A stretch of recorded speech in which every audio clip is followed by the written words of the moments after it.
विकास नगर नगर पालिका परिषद भवन में जौनसारी बावरी कवि सम्मेलन का भव्य आयोजन किया गया। इस सम्मेलन में जौनसार बावर क्षेत्र की समृद्ध बोली, भाषा और लोक संस्कृति को मंच पर जीवंत करते हुए दर्जनों कवि और कवित्रियों ने अपनी कविताओं, लोकगीतों और रचनाओं से श्रोताओं को मंत्रमुग्ध कर दिया। कार्यक्रम में मुख्य अतिथि के रूप में विकास नगर नगर पालिका अध्यक्ष बोबी नौटियाल और राज्यधारी राज्य मंत्री गीताराम गौड़ शामिल हुए। अतिथियों ने कवियों का उत्साहवर्धन करते हुए कहा कि जौनसार बावर की संस्कृति अपनी अनूठी पहचान रखती है, जो देश और दुनिया में जानी जाती है। कवि सम्मेलन के दौरान विभिन्न कवियों ने सामाजिक मुद्दों, पर्वतीय पलायन और पेड़ों के कटान जैसे विषयों पर भी प्रभावशाली कविताएं प्रस्तुत की।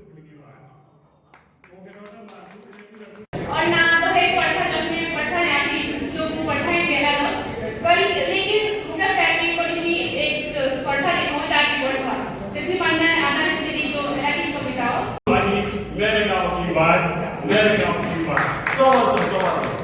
ये हमारे जौनसार बावर की संस्कृति का ताज ये तो पिक्चर है हीरो हीरोइन सब का यार। पहले तो मैं इस कवि सम्मेलन के आयोजक कर्ताओं को धन्यवाद देना चाहूँगा। बहुत ही सुंदर कार्यक्रम उन्होंने किया है और यह कवि सम्मेलन हमारी जौनसारी जो बोली भाषा है उसको लेके रहा है। और हमारे जौनसार बावर के मैं तो पहली बार इस सम्मेलन में आया हूँ, आज ये चौथा सम्मेलन था। तो बहुत अच्छे कवि जो है हमारे जौनसार बावर में है, जिन्होंने अपने कविता के संदेश के माध्यम से, अपनी बोली भाषा के माध्यम से विभिन्न विषयों पे लोगों को जागरूक करने का काम किया है।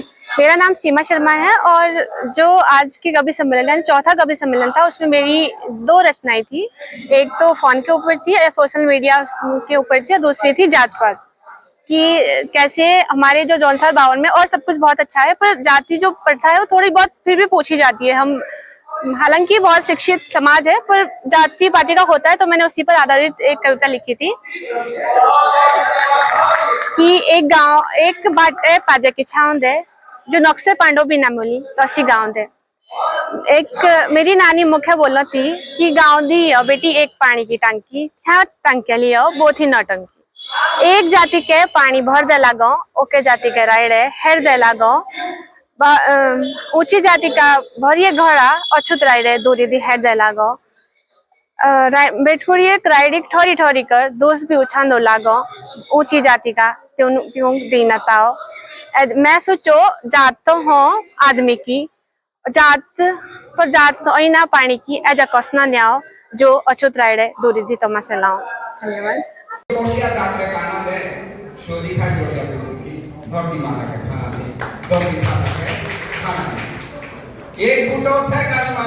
अच्छा प्रश्न है और मैं आभार व्यक्त करता हूं आपका कि आपने जो है न्यूज का हिस्सा बनाया और आप यहाँ पर आए।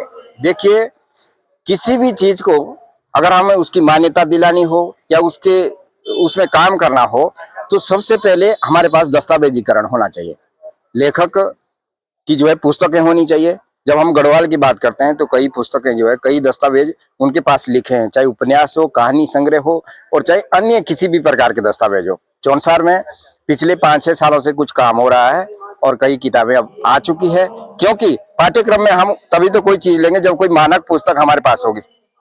और जो नई शिक्षा नीति है उसमें जोड़ा गया है कि जो दूध मुही बोली है उसको हमें जो है उससे कठिन से सरल की ओर सीखता बच्चा। घर पे वो अपनी माँ से घर की बोली सीखता है, तो उसके बाद जो है वो स्कूल की तरफ जो आता है, अगर हम उसमें उसको पढ़ा करके सरलता से उसको पाठ्यक्रम की ओर लाते हैं तो बहुत अच्छा रहेगा और अच्छी शिक्षा हम दे सकते हैं। मेरा नाम प्राची चौहान है। मेरे गांव का नाम हयो है। मैं कक्षा 12 में पढ़ती हूँ और राजकीय इंटर कॉलेज मैरावना में पढ़ती हूँ। आज कवि सम्मेलन, चौथे कवि सम्मेलन में मैंने 2 कविताएं लिखी थी। एक कविता मैंने अपने मम्मी पापा पे लिखी थी कि हमारे मम्मी पापा गांव में कैसे हमारे लिए काम करते हैं, और दूसरी कविता मैंने उस पर लिखी थी कि आजकल पेड़ काट रहे हैं, पेड़ काटने की वजह से कितनी आपदाएं हो रही है, तो मैंने उस पर लिखी थी 2 कविताएं। मैं वो पहली कविता सुनाऊंगी, बूट, जिसमें पेड़ काटते हैं। काटियानु बूट बाणियानु रेगिस्तानी, इसका शीर्षक है आजकल के लोग कणी बिसु चिना काट दे लगी बूटू काटना मशीन पर चला लाकड़ियों की माचिया लूट। बाणी राका फैशन लाकड़ियों के चाय मकान, ऑक्सीजन के बिना हमारे निकली जाते प्राण। कोई चे बांके ते हमारे पहाड़, बाटू बाटू ने मिलते हमूक भांति भांति के फलवार। पशेर दे लाड़कटे हमारे बाके बाके पहाड़, जब भी काटी करी बाणी देले रेगिस्तान, तभी कशा बसदा ते के अच्छा कोई इंसान। भाजी जाओ भी करिए नुए जी लूट, ठाडी टांडी हवा मिलती जे लाले सबिया बूट। सबिया सुनिया मेरी अर्जी, बूटू काटने वाले का दिया नु कोई भी सा। ये एक सांस्कृतिक कार्यक्रम है, कल्चरल कार्यक्रम है और ये अपना आपने एक अनूठा कार्यक्रम है। जौनसारी और बावरी जो बोली है उसके संरक्षण के लिए कवि सम्मेलन का आयोजन किया जा रहा है। चौथा ये कवि सम्मेलन है और एक कोशिश है कि जो जौनसारी और बावरी बोली है उसका संरक्षण हो सके और उसका प्रचार प्रसार हो सके। तो इस तरह के कार्यक्रम जो हैं वो बेहद ज़रूरी होते हैं किसी भी भाषा के संरक्षण के लिए, किसी भी बोली के संरक्षण के लिए, खासकर जब वो जौनसारी और बावरी बोली हो जो बहुत सीमित क्षेत्र में बोली जाती है। और क्योंकि लोग अब बाहर निकल रहे हैं, आधुनिक लाइफस्टाइल जी रहे हैं, तो ऐसे में इस बोली के प्रचार प्रसार का बहुत बड़ा जिम्मा इस तरह के कार्यक्रमों पर है कि लोग जौनसारी बोलना सीखें, अपने बच्चों को सिखाएं, क्योंकि आपकी जो बोली भाषा है उसी से आपकी पहचान होती है। ये जो एक सिंबल होता है हमारा कि हम क्या हैं, हम जौनसारी और हमारी एक अपनी विशिष्ट बोली है, तो उसी से हमारा जो है पहचान है और बाकी किसी चीज़ से पहचान करना मुश्किल होता है। अगर हम भारतीय तो हमारी जो हिंदी बोली है, हिंदी भाषा है वो हमारी पहचान है। अगर आप तमिल हैं तो आपकी जो तमिल भाषा है वो आपकी पहचान। हाँ, ऐसा संदेश दो कि आपने जो लाड़कोटे हो त्यों अपनी बोली भाषा जो है जरूर सिखाओ, आपने जो गीत बात हो से सिखाओ, गौर ने वो लाड़कोटे आपने क्या जब गौर बिजाले तो अपनी भाषा भी सीख दे, अपना रीति रिवाज अपना कल्चर भी सीख दे। तो यह मेरा सबक जो है संदेश। सरकार कर ही रही है संरक्षण, सरकार का तो दायित्व भी है और सरकार हर कोशिश कर रही है, योजनाएं भी बहुत सारी हैं कि अपना प्रचार प्रसार जो किया जा सके।